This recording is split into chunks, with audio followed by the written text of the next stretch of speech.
May pinuntahan nga kaming chocolate bar dito sa Talat Noi, Thailand.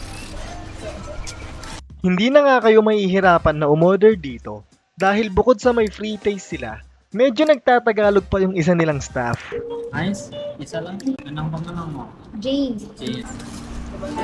Salamat. Salamat po. Tagalog.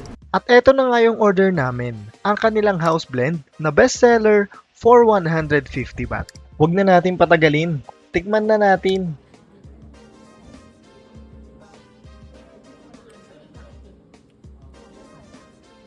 Yung lasa niya, medyo light lang, less sugar eh. Sakto para sa mga trentahin na.